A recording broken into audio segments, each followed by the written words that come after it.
If you've struggled with stress, balance, or burnout, and simply felt discouraged or even defeated, if you're ready to move from force to flow and enjoy ultimate Zen success in your career, health, or relationships, then this podcast is for you.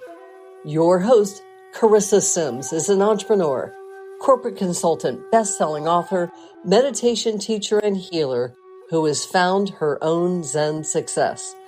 Here's your host, Carissa.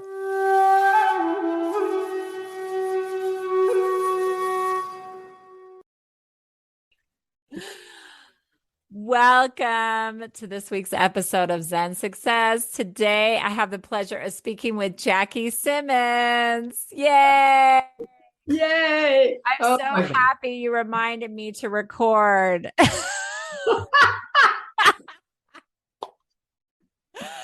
Okay. I mean, Jackie is like a friend. I feel like you are my goddess sister. We did this amazing class with Dr. Fred about finding your voice. And she is a true leader and so authentic and a mom and just has a beautiful mission and message for everyone out there. So welcome, Jackie. Thank you. Thank you. Thank you. Thank you. I have been looking forward to this and I'm waiting and I'm waiting for the meeting to start. And I'm like, oh my God, do I have the right day? Do I have the right link? I know, because just for our audience, the reason why we're laughing about this is because we had some false starts and some little miscommunications. And I've been really booked with my podcast. So I think Jackie had to wait like 8 months or a year or a year and a half. Like, I don't even know. And I'm like, she's like way more famous than I am. It's just that I'm getting a lot of requests lately. And she's just been so joyous and patient for the whole thing and go with the flow. Like one time I got to go out of town. And she's like, okay, that's fine. And beautiful. Well, we're finally connecting. And I feel like it's a little bit of a reunion. So it is. Let me tell you a little bit about Jackie. So she is amazing. TEDx speaker, international best-selling author, and creator of Conscious Transformational Coaching. Jackie Simmons is also the director and co-founder of the Teen Suicide Prevention Society. And Jackie is best known for her attitude adjusting stories. Please join us as we interview Jackie about the journey that launched 2 movements. Jackie, introducing Jackie. Woo! Oh, so excited to be talking with you today and to just go deeper. I had the opportunity, Jackie trusted me. There was something about me where she decided to have me on her amazing workshop and program. Tell us a little bit about that program that I was on that was helping prevent teen suicide. So the program, the Suicide Prevention Show, and it is a YouTube channel. It has a podcast. And we were doing an entire year where every other month we were recording 24 hours, almost straight, 12 hours each on 2 different days, right back to back. And we did that very intentionally because we know that your worst day is only 24 hours long. So if we can give you 24 hours of fresh content, engaging speakers, fun stories, then we know that we've got you in this really kind of safe container. What was interesting was the number of people who would come on at the beginning of the summit and stay all 24 hours. The people who came to complain because of our attitude. We have an attitude. We believe suicide prevention, pure prevention, means being ahead of suicidal thinking being stuck in someone's head. And that's fun. And the very fact that we put suicide prevention and fun into one sentence upset people who are Really? Oh, yeah. Oh, yeah. Anyone who was struggling with suicidal thoughts, what they call suicide prevention in our society is confusing. It's about preventing the act of suicide. It does nothing to prevent the struggle with suicide from starting. That's a good point. Our focus is preventing the struggle from starting. So the talk that saves lives is a talk that you have before you think it's needed.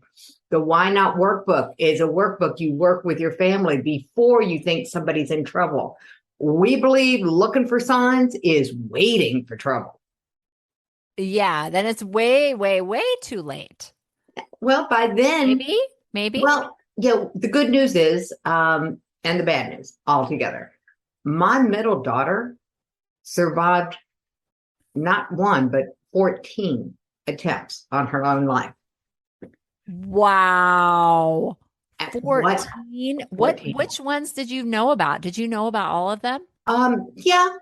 Oh. Now I'm going to tell you something about the parental brain and why I went on this journey to learn everything I could about how the brain really works. Okay.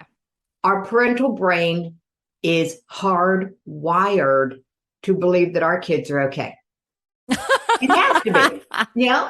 Because we're just hardwired. We are viscerally wired. That's our belief. And because that's our belief, the part of the brain that keeps us sane, that screens out the majority of our inputs, because we get like a million hits of input, and our conscious mind can only handle 40. Interesting. But can I just say one thing? Yeah. What about moms that worry too much? Well, the moms who worry too much are the other side of the coin. Okay, that's the opposite side. Yeah, they're the opposite side of the coin. Sanity is in the middle. Yeah. Yeah, Buddhists, the middle way, there's a lot of sanity in the middle ground, not on either extreme. I was on the extreme of my kid's okay. And I wouldn't talk with her about suicide or suicide attempts. As long as she was getting professional help, I sold myself on the idea that she was good. And the truth was, I didn't want to talk about it. I was scared I would put the thought back in her head. Oh, yeah. I have that. I would have that too. That is the biggest myth in the entire industry. And I can prove it. You cannot put a thought in someone's head. How do we know? Have you ever tried to put the thought in a kid's head to clean their room? It just doesn't work. You can't put a thought in somebody else's head, but I didn't know that.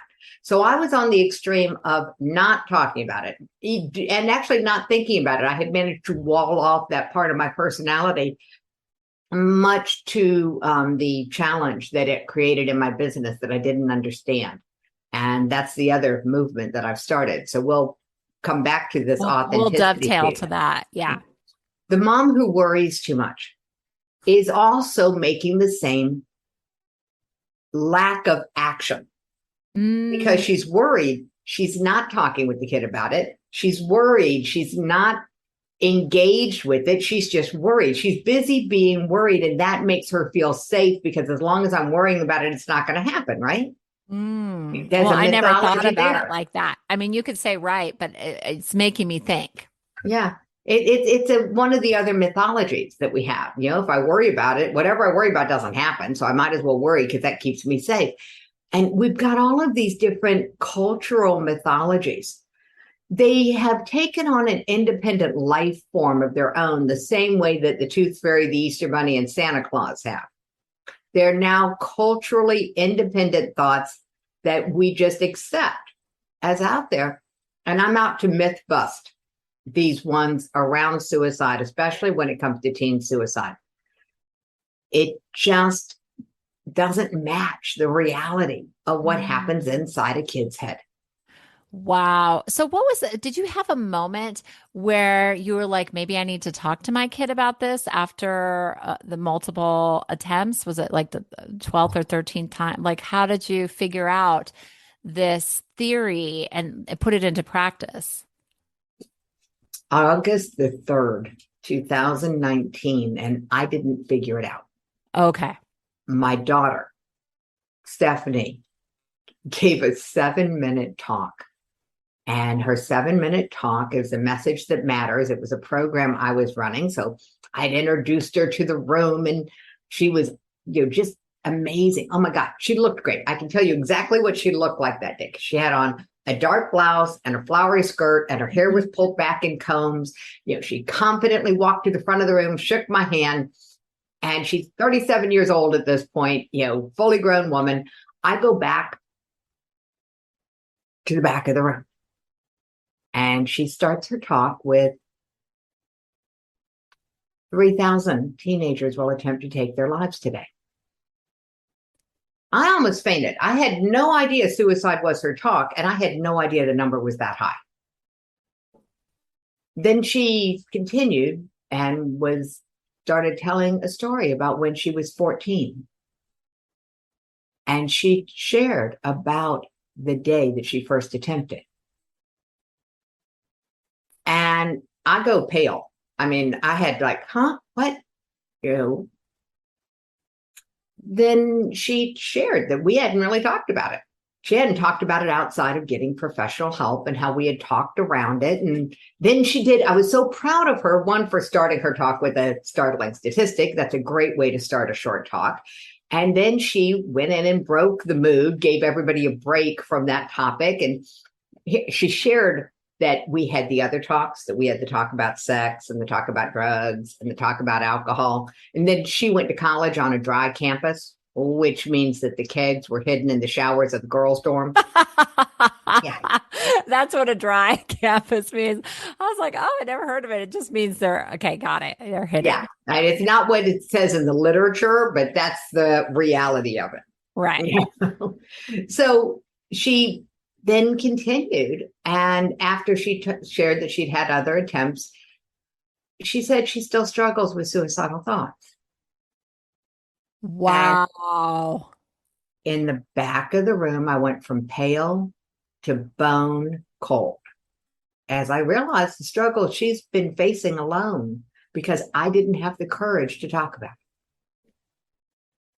My 30 years of stress management training is the only thing that kept me from crawling into a corner and just bawling my eyes out that day. Yeah. And the last thing she said was that along her suicide avoidant journey, she learned tons of coping skills, and now she wanted to share those skills with teenagers before they need them. She got a standing ovation. I mean, people were rushing up and hugging her and, thanking her for being so brave and so vulnerable. And I was really rooted, frozen in the back of the room, torn between pride for her bravery and guilt and shame for my cowardice. And then I wondered if she was right. If preventing suicide was as simple as getting them the skills before they need them. Wow. And after that day, Stephanie and I decided to work together, and along with their sisters, we co-founded the Teen Suicide Prevention Society. We deep dove into the world of prevention and discovered that it did not exist. All the programs kick in after you know your kid's at risk, and that's too late. Oh my God, we're in a day and an age where the first sign a kid's in trouble is often an attempt, and they don't all survive. Yeah. So that's why we created all of our peer prevention programs, and we're building it out. We're building out the website, and we just rebranded. We've taken the gloves off, because when we first started, we're like, become an advocate for living, be an advocate for staying. This was our message into the world. Oh, yeah. Because that's what I was thinking too, is like even taking the word suicide out of it, because like transferring it to like this positive language, like embracing life fully and stepping into your power. So, that's where all of our programs were. And we got crickets. Oh, no. We did the Make It a Great Day movement. We've got the book, Make It a Great Day, The Choice is Yours. We've got a new volume coming up that we're gathering the stories for right now. Well, you tried. We went that way. Now here's what's coming. You ready? Because you're catching me right as this is launching. Oh, wow. Awesome. We're taking the gloves off. We want you in the cage. We want you emotionally cage fighting. This is how you suicide-proof your friends. And now that's our message. Welcome to emotional cage fighting. Sorry. I don't mean to laugh. It is. It's No, awesome. it's designed to be that. We want to break the stigma around this conversation. We want people to break the silence. Carissa, my silence almost cost my daughter her life. We think that when it comes to mental health and suicide and all of these topics, emotional resilience, they've got the whole social emotional learning programs out there, and they're not talking about the problem of not having social and emotional intelligence. The problem is that it's silent, and silence isn't golden. Silence is deadly. Mm-hmm. So that's where we are with that. That's one mission. Exciting. Okay, so when is that going to be launched? Where this rebranding of your program? Well, I did the first rant about it 2 days ago. Okay. And so now we're rewriting the website, and I've got a launch this is August. So it'll be out at the end of August. We have our book launch for the new book at the end of September, because September is National Suicide Awareness Month. So we do the book every year in September. Okay. And what's the title? Make it a great day. The choice is yours. Ooh, yeah. Powerful. That's amazing. What is that on? Is that an elephant on your necklace? It is an elephant on a necklace. Oh. This is our mascot. Here, I'll show you. Okay. This is last year's book. Oh. You see the elephant in the room? Yeah, beautiful. Mm-hmm. So that's the elephant in the room. He's our mascot. Okay, the elephant in the room. So that's a metaphor to be able to open up and talk with your kids about anything. Yeah. It's the metaphor for what people know is an issue, but everybody just sort of walks around it and ignores it. It's how I lived for 23 years, was ignoring this elephant in the room, not connecting the dots between what my daughter was struggling with and what I was struggling with as I survived 2 bouts of clinical depression. Not understanding that for my business, I could network like crazy, but I wasn't building my business like crazy. And it didn't make sense to any of my business mentors. I had a mentor say, Jackie, that makes no sense for somebody who speaks as much as you do to make as little money as you make. The elephant in the room. I wouldn't let anyone get to know me, because if they got to know me and they got to know everything about me, including the fact that I had a suicidal child, I had that thing about know, like, and trust, that why would anybody want to work with me if they knew that I had this going on in my family? Because I come from a family where you don't air your dirty laundry in public. Mm-hmm. Yeah. Mm-hmm. So that journey, coming out of that, made me realize that the biggest challenge in business today is that we don't believe that people will like us if they get to know us, and that prevents people from trusting us, and they don't even know why. We can sense on a gut level that there's some inauthenticity going on, but it's not a cognitive awareness. Yeah. So it's not like somebody could give me feedback. Mm-hmm. Yeah. But they could tell me that they could tell I was hiding. I had a friend who said, Jackie, I see you everywhere. You network like crazy. You are everywhere. It was true. My daytimer looked like alphabet soup. And she says, and I have no idea what you do. Yeah. If anybody else has ever had that feeling that they were hiding in plain sight, I was an expert at subconsciously hiding in plain sight. I was doing the things, hundreds of networking events, giving out thousands of business cards, collecting tens of thousands of business cards, and doing no follow-up. Oh boy, I've been there. Yeah. I'm still there a little bit. We all have, I mean, let's face it, if the fortune's in the follow-up, that could explain why so many people are struggling financially. Yeah, right. Everyone, and this is my rant of the week with the way media and the way marketing is being done. Everyone is so focused on building funnels and bringing in new leads they are forgetting that the fortune is not in new leads. The fortune is in the relationships with the people who already know you. Mm-hmm. And getting to a point where you like them enough that you're willing to let them get to know you enough that you like them. You got to like them first. And that's the other thing that's backwards about the way I think the whole marketing thing is broken and backwards. What if you got to like people and you only did business with people you liked, that those are the only ones that you issued an invitation to? How much more fun would business be? And that's how I do it now. If I don't have enough of a sense that I like somebody, I will not invite them into my certification program. They will not become a CTC.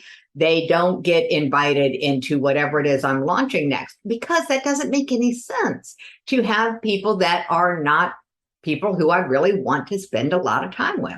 And I love my coaches in the Conscious Transformational Coaching program. As a matter of fact, we're going on retreat all together to Hawaii in January. Oh my God, you are so abundant. That is amazing. Where are you going in Hawaii? We're going to the Big Island not on the Kona side where all of the tourist stuff and we are actually going into the rainforest. We're going on the Hilo side. We've got a luau up in the mountains. So we're going to need winter clothes for one night while we're there, which is hysterical. Wow. And, so we're doing the lava fields. We're doing the hula. So we've got some fun activities planned. And then we're going to host a positivity festival in the area of Hilo on the Big Island of Hawaii. And it's going to benefit one of the local nonprofits. Wow, that's incredible. I love Kona. I just love Hawaii. There's just it's so magical. We were there last year, and I do triathlons. So both sides are amazing. So Kona is where the Ironman triathlon is held. And then on the Hilo side, I went there with my kids with this parent moms retreat where we took our kids to snorkel, swim in the waters. And it's just it's such a magical place. But I've never been up to the mountains where you have to, dress for winter and everything. That sounds incredible. Oh, it's a lot of fun. We've been very, very blessed. The group that actually does this combination event with dinner and everything up on this ranch was so happy that we were coming to their part of the island that they actually gifted every one of my students this whole dinner experience. I was like, oh my God. What? Abundance flows when you're facing the right direction. When I stopped being afraid of people finding out about me and started being willing to just be okay being me, this sense of I don't have to force being authentic. I don't have to force being transparent. After I did my TEDx talk and broke the silence in such a public way, I partnered with someone and helped them close, bring in over $1.3 million in contracts for new people into their program in 6 weeks. Wow. And they had me come in and do a training. Yeah, they're like, Jackie, can you come in and help everybody in the community understand how you did it? But just don't blow over that so fast, because that is incredible. Congratulations, first of all. And what came out of the Q&A, the one person said, all right, Jackie, you've shared all of these things, but really, really, what is your secret sauce? And I said, it's that I have no secrets. So when I say, this is what I'm doing, and this is why I think that it might be something for you to look at. This is my idea of sales. Hey, this is what I'm doing. This is what I'm excited about. This is why I thought of you, why I think this is something you might want to look at. Let me know where to send the information, or do you have, it was really just that kind of an easy conversation. And everything since then has been easier. That doesn't mean I didn't fall back into habits, but the good news is I train people how to remove the mental and emotional blocks. That's what my program's about. So my coaches have to practice on me. The whole reason I have a certification program is so that I can get a lot of this work done, because I had a lot. I had a lot of it. I didn't have an elephant in the room. I had a whole herd of elephants. And now I'm launching. You're going to shock. Are you ready? I'm going to be on TikTok, and I'm going to be sharing all of my elephant stories about the elephant in the room. Oh my God, that's perfect. Yeah. Oh my God, I'm about to go on TikTok too. I've been a little bit afraid to go on there, because I was like, oh, that's, not for me. I got a guide. Yeah. I got a guide because I was scared to go there too. Well, good for you. Oh my gosh. I'm so excited for you and this like new phase and all these new things happening. And, Hawaii is going to be so healing for you. There's going to be something that happens to your spirit that like really opens up your heart. I'm sorry, I'm just like reading into you, but like, you are just going to thrive there, and you're going to come back with that energy with your clients and your programs and infuse it. And it's just going to be amazing. You're one of those people, Carissa, that has permission to read into me. Oh, I mean, it was on your Clubhouse that it was like, Jackie, there's something wonky about step 4 and step 5 in your program. And I went, oh, duh. And I reversed them as far as the order. And then all of a sudden, all the rest of the levels in my certification program just sort of fell into place. Oh my gosh, that's amazing, because I don't even remember what I said to you. Like, I remember I did the reading for you. So that's really great feedback. Thank you. Oh, awesome. You're very, very welcome. It was a fun day. It's the only time I've ever been on Clubhouse. Oh my God, it's the only time. And I got to see you and we did the reading. Oh my God, that's amazing. Because Judy was she promoting you doing your event for the Women's Wisdom? Yeah. Yeah, that's why I was there. It was to help let people know that I was going to be talking for the Women's Wisdom. That's right. Yeah, that's right.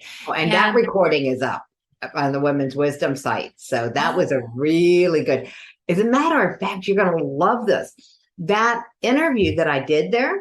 I've got a friend who she has this whole business of taking interviews and turning them into workbooks and courses for the speakers. Wow. Isn't that a cool business? Very cool. So she took my interview for Women's Wisdom and has turned it into a workbook. And we have a whole page on the back with all of the information about Women's Wisdom. So it's just another marketing piece for everybody wins. That's just like so abundant, because it's like so many multiple streams of income, and how you can like multiply everything that you did in that one day. Mm-hmm. That's amazing. Wow. Okay. I'll have to listen to that. Oh, that you've got so much going on. It's incredible. So one of the questions I had is actually going back to what we were talking about before. Did your daughter give you any tips on how you could talk to her? Because I'm just speaking from myself with my kids. My kids are not teenagers. They're 7 and 10, but I try talking to them.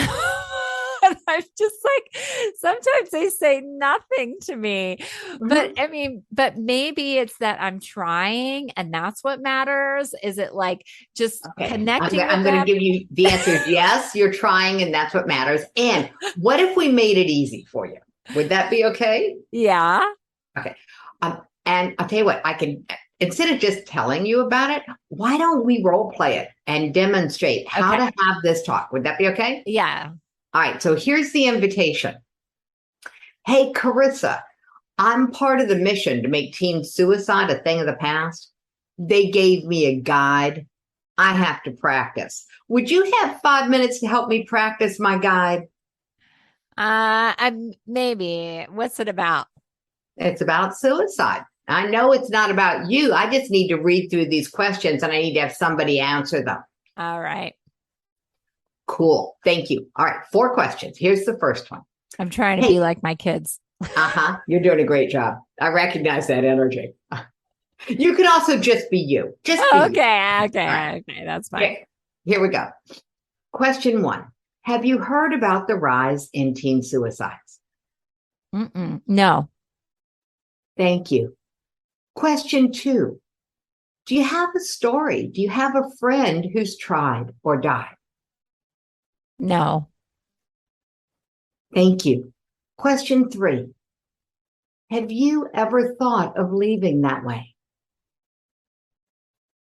Yes. Thank you. Question 4.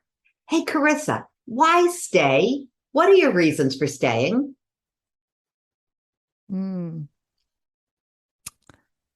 Adventure, connection, family, my dog, being outside in nature, rivers, the ocean, the waters. What else? Trying new things and trying to make businesses successful and helping others like really heal their lives. Thank you. And if somebody gets stuck, we have a backup question, which is, hey, what's so good about your life that you want more of it?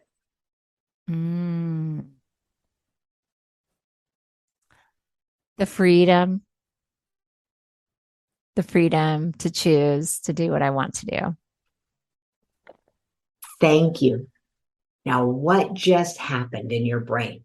Starting from the invitation. Hey, will you help me? Okay. As soon as we ask for help of a kid, we trigger their inner 3-year-old. Remember when they were 3? Oh, I get to help. They would sweep floors or whatever. So we're already turning on the pleasure center. This puts a buffer between them and an edge that they may not be near, but you don't need to know if they're near. You're already building out that buffer. And then anybody who's a coach goes, oh my God, those are closed-ended questions. And the answer is yes. Intentionally, we are not coaching here. What we are doing is on the topic of suicide, taking it from the macro, from the whole topic, bringing it in closer, bringing it inside. We're activating all of their neural pathways around suicide. And then what we are doing in a flick of an instant is we are grabbing all of that electricity and redirecting it and building out a new neural pathway in their brain. And the more we get them to talk about their reasons for staying, the faster that neural network is being built out. So now if they have a thought of leaving, it's going to bump up against a new part of this filter in their reticular activating system that's labeled reasons for staying. Oh, wow. That's deep. Is that researched? This is how the brain really works. Now, what's really hysterical for you? Have you heard of something called mirror neurons?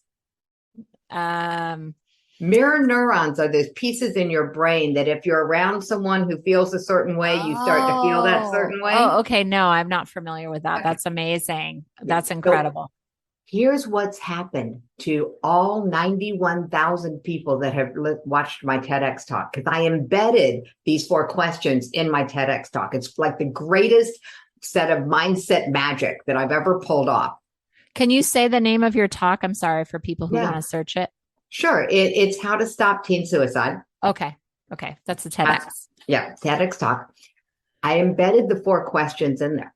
So everyone listening got walked through this same wake up those neurons, light up those neural pathways around suicide and all of that angst and all of the stories, and then grab that electricity and redirect it into a new part of the brain, build out a new neural pathway labeled reasons for staying. And what's happened with all of your listeners, and I could give a disclaimer up front, but why? Every single person listening to you or everyone watching this, when you started talking about your reasons for staying, your whole face lit up, your energy changed, your cadence changed. And everyone listening, their mirror neurons started firing. Every reason you had, their brain goes, oh, That's the reason I have. Oh, I have this one. I wonder if she's going to say that one. And now your brains are actually in this resonance. And so now everyone listening to this podcast has a new file folder in their brain, a new neural network labeled reasons for staying. Wow. That's amazing.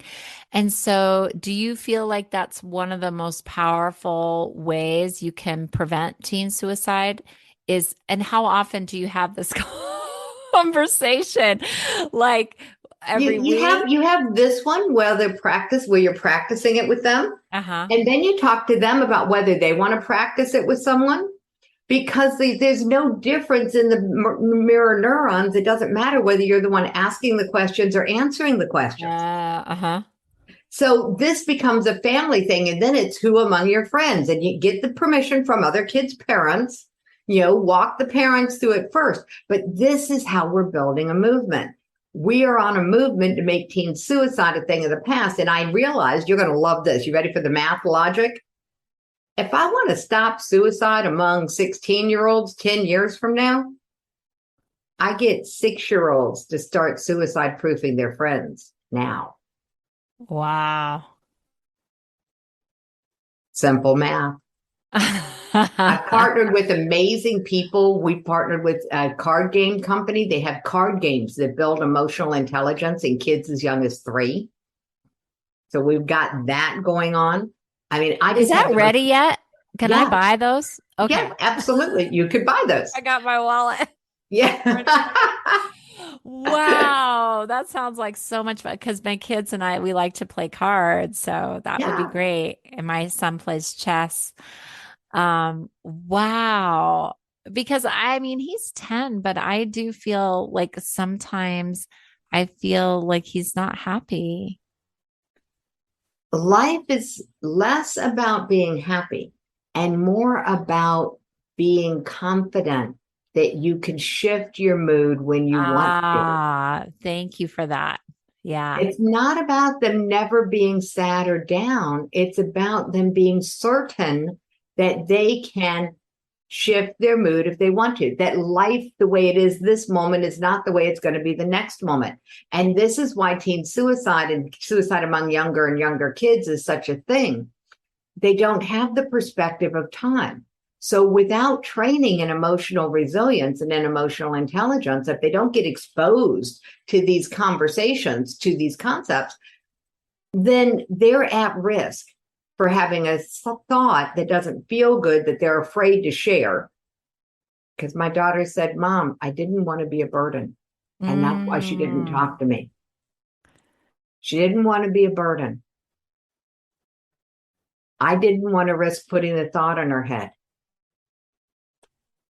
It was not a pretty picture for many years. I just didn't even know it was happening. Now we know these thoughts are happening in our kids' heads. The youngest suicide on record with the Center for Disease Control in America is 6 years old. People are missing it here. I was totally oblivious to it. I know parents are totally oblivious to it. What I want is for them to never need to go to the Center for Disease Control website and read the most guilt-producing document ever. It's their list of warning signs. It's the most guilt-producing document ever because nobody goes to the Center for Disease Control and looks for that document until after their kid has made an attempt. And parents are not going to see those signs because of where we started. We're hardwired for those to be screened out because they don't match the belief that my kid's okay. So parents are not going to know. That's why this talk is so important. And embedded in the talk, in the whole guide, are all of the things. Like if you get this response, this is how you answer it. Those first questions, all you do is answer with thank you. Doesn't matter what they say. No probing, no curiosity, no pushing any buttons.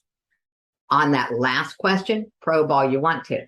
And there's a built-in safeguard so that you get an alert. If it's time to do intervention, their answers to the questions will tell you. And I got a secret. Are you ready? Here's where that is. If somebody has thoughts of leaving, question 3, and 0 reasons for staying, question 4. You stay Wow. with them and dial 911. Whoa. Oh, they will hate you for it, and you will keep them alive. Okay. Now I'm going to tell you the disclaimer. Nobody, if they don't have any reason, like, well, how long do you wait? Like, what is that? In this conversation, if they don't have any reasons for staying. Now I'm going to give parents a break here. You ready?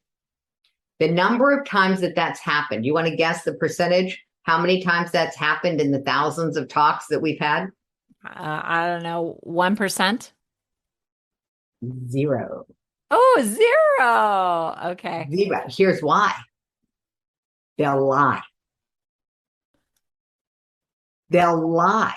And they'll tell you they have reasons for staying, and they'll tell you what they are. Yeah, Now, like if they're talking to their mom, like, oh, you, or whatever. Yeah. Are you ready for this? It doesn't matter. Their brain is still listening to what comes out of their mouth, and they're still building out the file folder for reasons for staying. Wow, that's deep.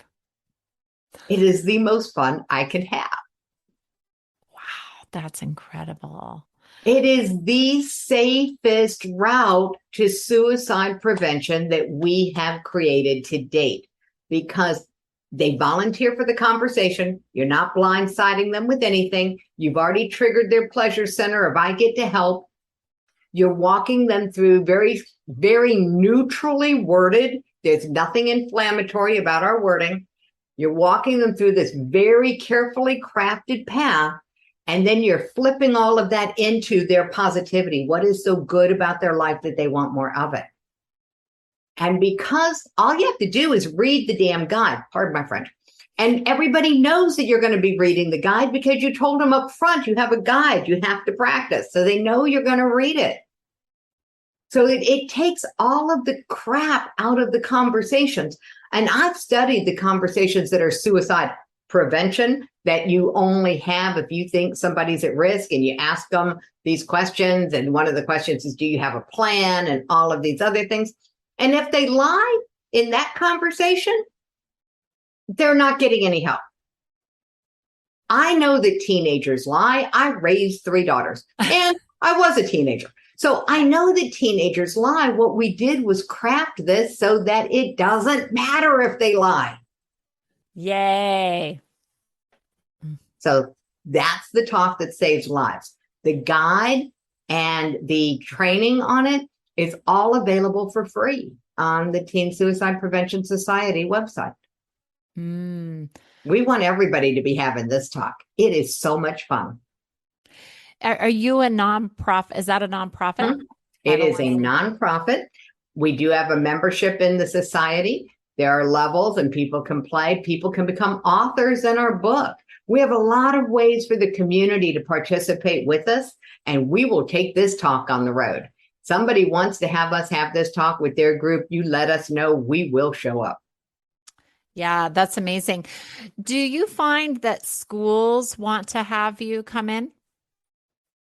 We launched this program, went into one school, and COVID shut everything down. Oh, because this is new then. 2019 was my daughter's talk. 2019. We published the first book that fall. And we launched the program right as COVID was closing down the world. Yep. And so now that schools are reopened, it's like, everybody went on the web. So we're doing it all on the web right now. And we will go into schools, and we're just starting to rebuild those relationships. The schools have been challenged, to say the least. Yeah. So now if somebody wants us to come into their kid's school, hey, let us know, hook us up. We'll show up. Yeah, that's great. That's great. But I mean, at least it's available online. So you have mental health courses people can take on their own. The power of what we're doing is that we don't have mental health courses. We do have a mental health screening that people can do. It's absolutely free. It's absolutely anonymous. It connects people into mental health professionals. That's free and anonymous. And so we set that up both on our website and through a special emotional elephants. Yeah. So Oh, people go to emotionalelephants.com and they can take the free and anonymous screening. That's the realm of intervention. If you think you need mental health, you need intervention. That's past the point of prevention. So our programs are a little more like emotional cage fighting, have the talk before you think they need it, get the script, and come into my world. My world is more along the lines of self-empowerment. I believe empowerment is an inside job. So we do self-empowerment and confidence trainings, and that's in my business. And 20% of my top line revenue supports the Teen Suicide Prevention Society and the mission we're involved in Nairobi, Kenya, because it's not just a US problem. It's a global problem. And it's not just a parent's problem to solve. Suicide prevention, especially among our children, is an everybody problem to solve. So why Nairobi, Kenya? Is there something special there? All right, I'm going to answer that two ways. One, a guy named Shakur saw where my daughter Katie, my oldest daughter, had changed her Facebook profile and had put Teen Suicide Prevention Society in her profile. And he reached out to her because he's in the Mukuru slums. We're talking the poorest of the poor region of the world. And their suicide rate was astronomical. And he wanted to do something to help the kids. I mean, their school attendance rate was about 20%. The dropout rate was 80%. Right? Just to put this in perspective. So he connected with us. We started providing some trainings for him. We did the full Advocates for Living training with him and his group of kids. We then started helping him get funding for a library. So the kids had a place with electricity that they could come in the mornings and go after school to study, a concrete floor instead of a dirt floor, a bench to sit on. And we got convertible benches. So they've got a bench in the morning for when they have breakfast, because we feed over 700 kids a day. And then those benches flip and become desks. And the school attendance rate among these kids who get a chance to have breakfast, sometimes the only meal they get, attendance is now 80%. Wow. We've been doing this for almost 2 years. They've started urban farming. They reclaimed a local dump and they've started teaching the kids how to grow their own foods. And we have a shelter now at night for getting the kids who have no place to go off the streets, because on the streets in the slums after dark is not a safe place. Wow, that's incredible. Yeah, so that's why. Now, what's funny is that it's in Nairobi, Kenya. And my favorite movie of all time growing up and raising my kids was a John Wayne movie called Hatari, it's outside of Nairobi, Kenya. Wow. So I had always imagined and had this connection to this energy around this space. And so, of course, that's the mission that reached out to us. We didn't go looking. Wow. We have enough to work on here in the US. Oh, so yeah, I keep of most course. of my focus here, and my team, we support what they're doing, but it doesn't take away from what we're doing here. Right. At all. And we've been involved in other projects in other parts of the world now. We will train anybody in how to be an advocate for living, how to have conversations that help people empower themselves. Because you can't give that to somebody. You can't give confidence.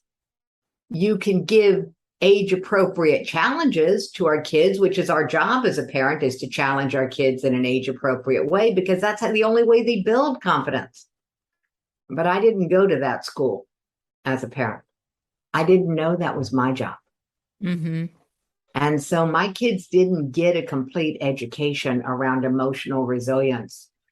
I didn't know the words emotional intelligence. Neither did anybody. That book wasn't written when I was raising my kids, at least not to my awareness. Yeah.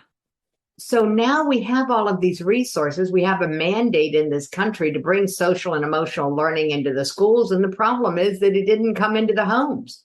That's why I think the card games are so important, and having the Why Not workbook and the Know, Like, and Trust Factor assessment and the Talk That Saves Lives, having these tools available for parents so that the conversation comes home, because that's where the story is. Yeah, beautiful. Do you have an example of attitude adjusting stories? Well, beyond the talk that saves lives, here's a really quick attitude adjusting story. I heard this from beginnings of it from another speakers. Her name was Dr. Zanya. Kid on an airplane, so excited. He's going to the show. He's been called up from the minors to the majors. He's going to play for the Atlanta Braves. By the time that plane lands in Atlanta, that kid is just like bouncing. Everybody on the plane knows why he's going to Atlanta. He gets off the plane, gets to the ballpark. He's got big eyes. He sees trophies over here and pictures of famous ball players.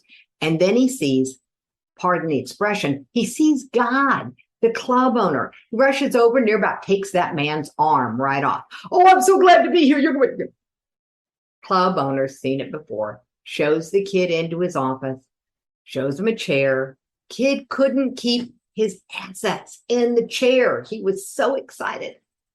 Ball player, club owner, seen this before, gives him some papers and says, hey, why don't you read these and then we'll talk. We'll get better acquainted. These are the rules of the ballpark. So the kid starts reading and starts settling down. And by the time he's done, he looks up at the club owner and he goes, I don't like some of these rules. And the club owner says, son, you have three choices. Option one, you can accept the rules of the ballpark without conflict. Play ball, make money, have fun. That's option one. Option two, you can argue with the rules and create conflict. You'll still play ball. You won't make as much money because you'll be paying fines, and you won't have as much fun. Option three, you can get out of my ballpark. Woo! Just got here, don't want to leave. What were those first two options? Option one, accept the rules without conflict.